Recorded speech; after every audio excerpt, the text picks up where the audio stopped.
society has become rotten, and this rottenness has spread into every facet of our lives, including into our universities.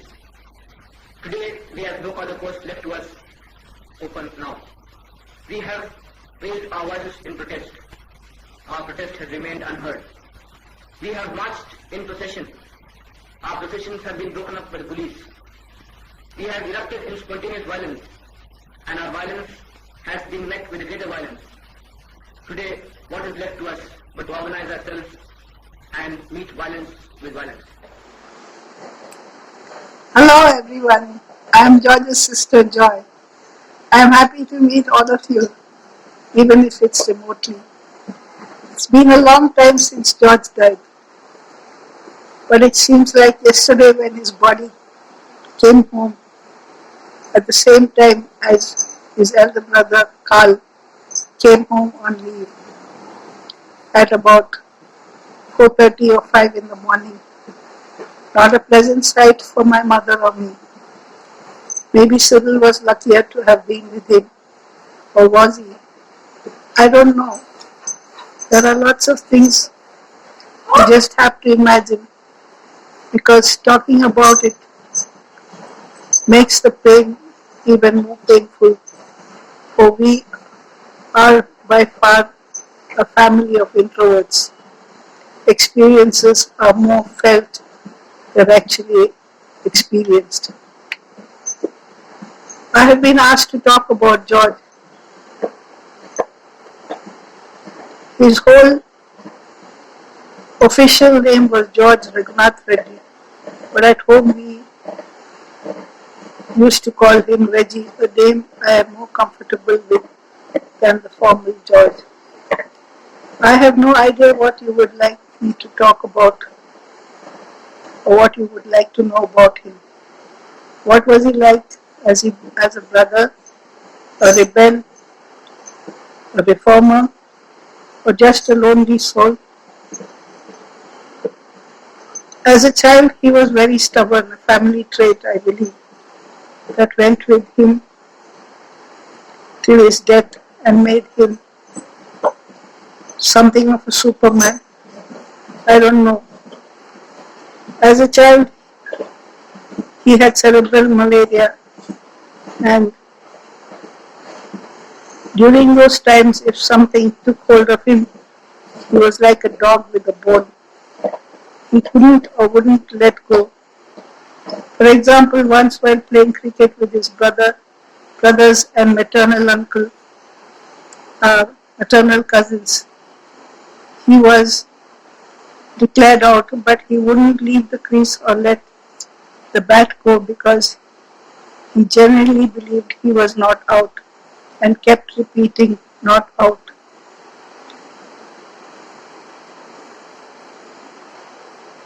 With whatever his score was at that point of time. It took my mother's prayers and several bottles of Indukantam to finally cure him. Incidentally, when he was born, it is said that my mother almost died.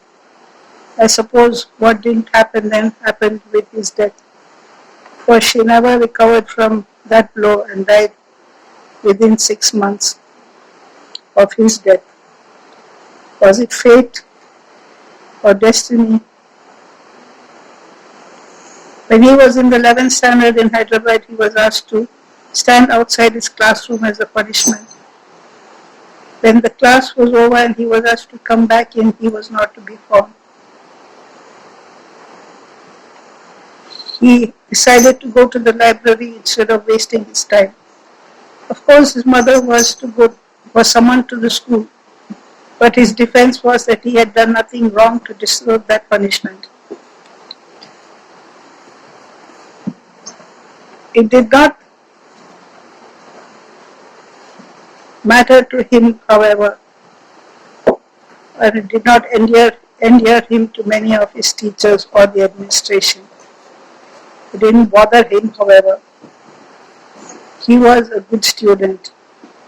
I would say brilliant even. Then we go on to his undergraduate days in Nizam's College, and then on to Osmania University, which many of you probably know about better than I do. I only feel bad that I won a gold medal, but he was denied one. It was denial, wasn't it? To tell you very frankly, I am not an adoring sister. I thought my brothers were the original male chauvinist pigs. I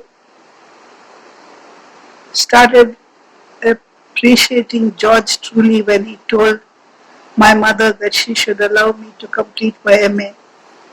My other two brothers, on the other hand, decided that as a girl I did not need to study anymore.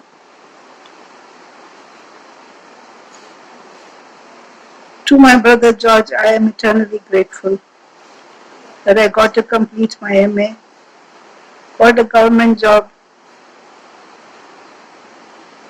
and didn't have to depend on my brother's mercy. And now I have a pension to support myself. But that is by way of digression. Was he a good student?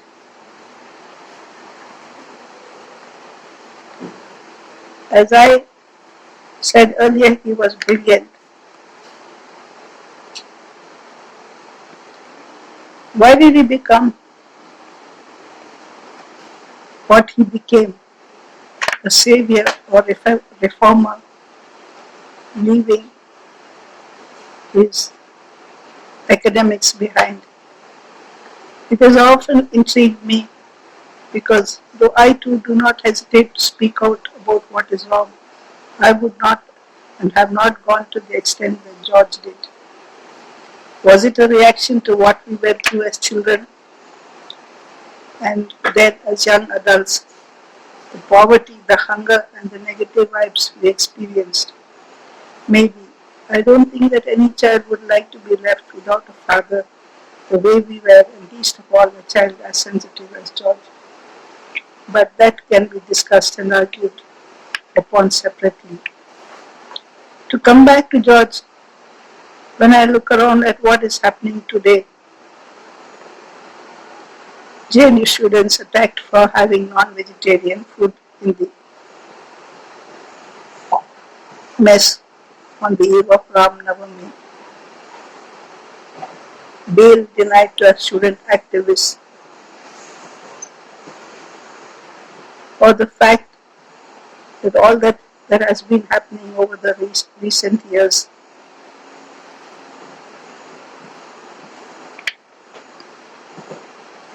I am transported back to 1972 on all that happened at Osmania University, its colleges and hostels. History repeats itself, doesn't it? Yes, there are students as courageous or stupid, I don't know which, who are ready to take on governments and political parties. What about those mothers and guardians who do not know whether they will see their wards alive? How many more Georges will there be? To all of them, I can only say, keep your fingers crossed, and my thoughts and prayers go with you.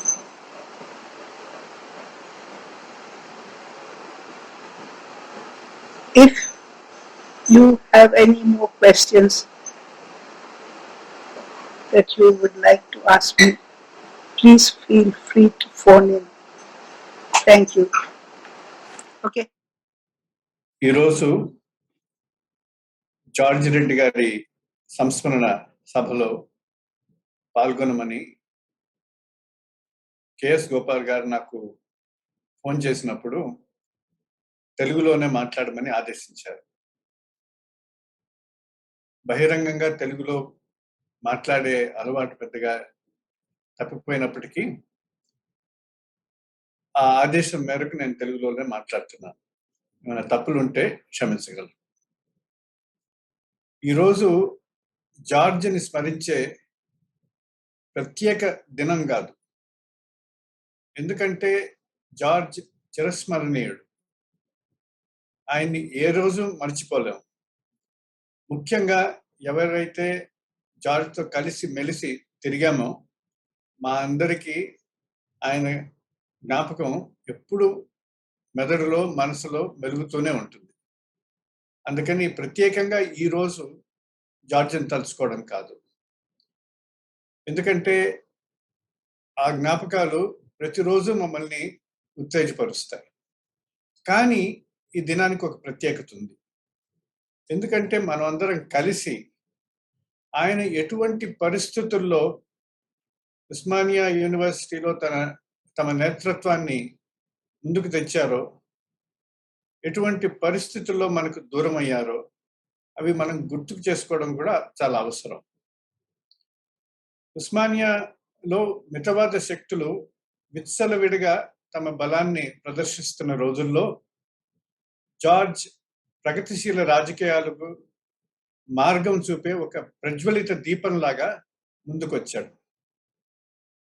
అపరిమితమైన మేధాశక్తితో సామాజిక పరిస్థితులను కూలంకుషంగా అధ్యయనం చేసి విపులంగా అందరికీ బోధించాడు. ఆయన విజ్ఞాన శాస్త్రంలో గోల్డ్ మెడల్ సాధించిన వ్యక్తి. ముందుగా చాలా ఉజ్వలమైన భవిష్యత్తు ఉండేది ఒక వైజ్ఞానికుడుగా కూడా. దేశానికి ప్రపంచానికి ఎన్నో కొత్త కొత్త విషయాలు ఆవిష్కరించో లేకపోతే పరిశోధించో మనకి చెప్పి ఉండేవాడు. కానీ ఆయన ముఖ్య ఉద్దేశం ఈ సమాజంలో ఉండే అసమానతలను అన్యాయాల్ని దూరం చేయడం, ఒక సమసమాజాన్ని నిర్మించడం, అది ఆయన కంకణం కట్టుకున్న సంకల్పం. కానీ ఆయన చేసే ప్రయత్నాలకి భయపడి కొన్ని మితవాద శక్తులు ఆయన్ని తొలగించాలని చాలా ప్రయత్నాలు చేశారు. దుండగులు ఎన్ని దాడులు చేసినా వెనకంజ వేయని ధైర్యానికి మారుపేరుగా ముందుకు సాగి జార్జ్ ఉద్యమాలను నడిపించారు. ఆ వ్యక్తిత్వాన్ని ఎదుర్కొనే శక్తి లేక వ్యక్తినే తొడమట్టించడానికి దుష్ట శక్తులు కుట్ర పన్నాయి. అరువు తెచ్చుకున్న దుండగులను హత్యకు ఉపయోగించుకున్నారు. నాకు ఆ రోజు చాలా బాగా జ్ఞాపకంగా ఉంది. Gandhi medical college students union పూర్వాధ్యక్షులు నరసింహారెడ్డి గారు నాకు ఫోన్ చేసి చాలా గద్గద స్వరంతో జార్జిని లేపేశారు అన్నారు. నాకు ముందర అర్థం కాలేదు. ఏమైంది అని అడిగాను. అప్పుడు చెప్పారు ఏడుస్తూ ఏం జరిగిందో. అప్పుడు వెంటనే గాంధీ హాస్పిటల్ కూడా వెళ్ళాం. కానీ మనం ఇప్పుడు గుర్తుకు తెచ్చుకోవాల్సింది ఆ రోజు జరిగిన ఆ హత్య ఎలా సాగింది అనేది కాదు. జార్జ్ ఎటువంటి ఆశయాలకు మనకి తార్కాణంగా నిలిచాడు, మనకి ఏ విధంగా మునుముందుగా ఒక సమాజ నిర్మాణానికి ఒక విధంగా ఇంకా మనకి ప్రోత్సాహం ఇస్తున్నాడో తన జ్ఞాపకాల ద్వారా, అవి మనం ఈరోజు గుర్తుకు తెచ్చుకోవాలి. ఇప్పుడు మనం ఆలోచిస్తే జార్జ్ ఆశయాలు ఆదర్శాలు అన్ని తరాలకు ప్రేరణగా ఉంటూ సమాజ నిర్మాణానికి మార్గం చూపిస్తాయి. మన సమాజంలో ఉండే అన్యాయాలన్నింటినీ గుర్తించి ఆ అసమానతలు తొలగించాలని పూనుకున్న జార్జ్ మనతో పాటు లేకపోయినా మనం జార్జ్ చూపించిన మార్గాన్ని ఒక విధంగా అనుసరించాలి. అది మనం వేరే వేరే విధాలుగా మనం కృషి చేయొచ్చు. అప్పటి రాజకీయాలు వేరు, ఇప్పటి రాజకీయాలు వేరు. అప్పుడు సామాజిక పరిస్థితులు కొంచెం వేరు, ఇప్పుడు వేరు. అందుకని ఎవరు ఏ విధంగా కూడా ఈ అసమానతలను అన్యాయాల్ని తొలగించడానికి పూనుకుంటే వాళ్ళకి అనుగుణంగా ఉన్న కార్యరంగంలో వాళ్ళు ఆ ఆశయంతో పనిచేయగలిగితే అప్పుడు అందరి కృషి వల్ల అటువంటి సమసమాజం ఏర్పడుతుంది. అందుకని ఇప్పుడు జార్జ్ జ్ఞాపకాల ద్వారా మనం ప్రేరణ పొంది అన్ని రంగాలలోనూ ఒక విధంగా అసమానతలను దూరం చేసి అన్యాయాలను అరికట్టి ఒక సమసమాజ నిర్మాణానికి పూనుకోవాలని ఈరోజు మనం కూడా ఒక దృఢ నిశ్చయం చేసుకుంటాం. మిత్రులందరికీ నా నమస్కారం.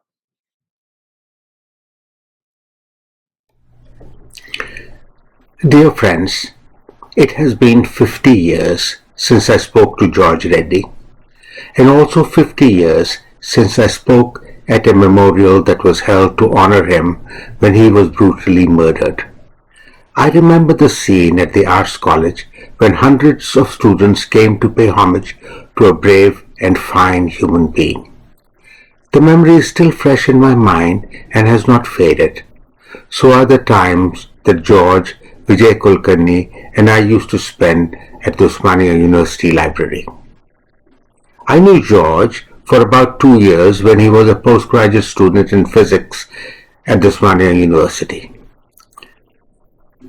There are some people who make an impression with their intellect, or with their friendliness, or with their compassion for others, or with their willingness to go beyond what is necessary to try and change the world for the better.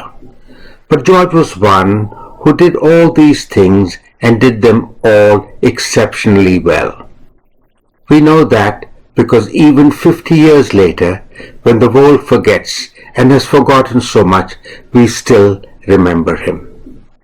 George tried to convince others with his soft-toned arguments and logic.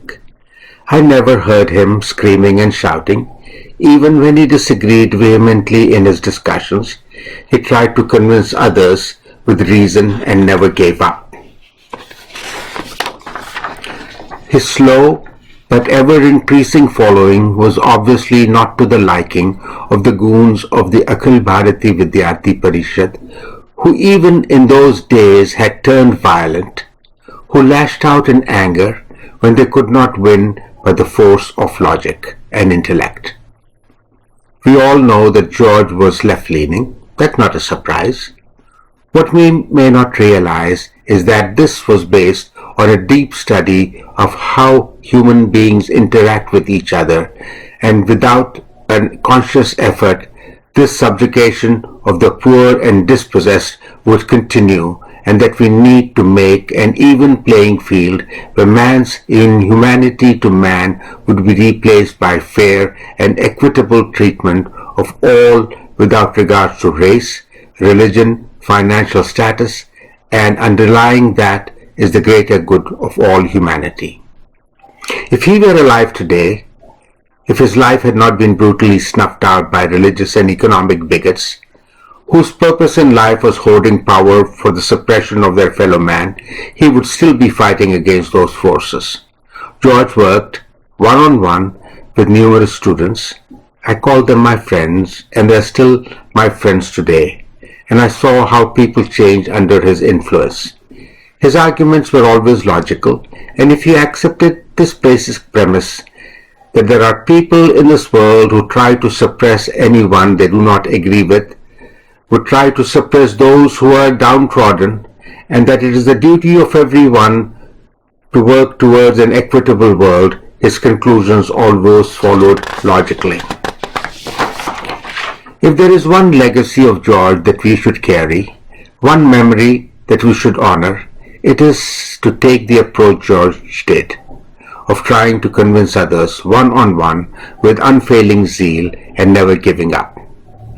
George was a man, probably before his times, who believed that convincing individuals to become fairer and humane never ends, and that the struggle for a better place of this world never ends, and that the struggle of the dispossessed for a fair place in the world never ends, and that all should be fight against the bigots and the oppressors, because that battle never ends, and that they will never be fair, and they will continue their suppression of the dispossessed. George hated those who dispossessed others. Thank you very much. Dear friends, I take great pleasure in addressing this great gathering of friends and admirers of George Reddy. George Reddy was a great person, and I can say with no doubt that he was my mentor. You know, I had the pleasure of seeing him for the first time when I joined engineering college. This was in 71. Uh, so I came across George when he was talking to some of his friends. It was the Arts College bus stand, and I was there to go to the city from my hostel, D hostel. And then I heard these guys talking about the student movements in Paris, in Europe, as well as on the question of the Vietnam War, which was a big issue at that time. When I heard them, I was definitely swayed that it looks like my own views were being echoed by some of these people there. And the man who was articulating the thoughts was none other than George Reddy. I did not know who he was. So I walked to him and I said, hello, my friend, who are you? And I'm Javed Mirza. Can I talk to you? So he was very happy to meet me. And then we developed a good friendship. And this lasted until the last day of his living. On the last day of his living was the day that, I was sitting in the Dacit canteen along with other folks. We were canvassing for engineering college coming up elections. And we were talking, and then suddenly there was this guy who was supposed to be helping us. He came to George and said, George, there is people in the hostel behind the engineering college are threatening me. So can you come? George was his old self. He would never ever blink an eye when anybody asked for help. And especially in the course of this election, when we knew that, there was this gundas who were coming and were threatening. So George had taken up on himself to fight against the gundas many, many times. And, on that particular day, he also sat with the guys and he left. I was sitting there talking to other people here. Within 1 hour, this was like in the afternoon, within 1 hour, somebody came running and saying, George has been stabbed. Immediately, I ran, and there were other people also who ran. And when I went there, I saw him lying on the floor. He was brutally stabbed multiple places. The blood was all spilling over. I was trying to hold him, and then some of my other colleagues came, and then they took him in the car outside. And then I started running to tell the vice chancellor of this brutal, ghastly incident. But the police chased me, and then they caught me, and then they beat me, taking me to the police station. So those were the things here, my first day and my last day.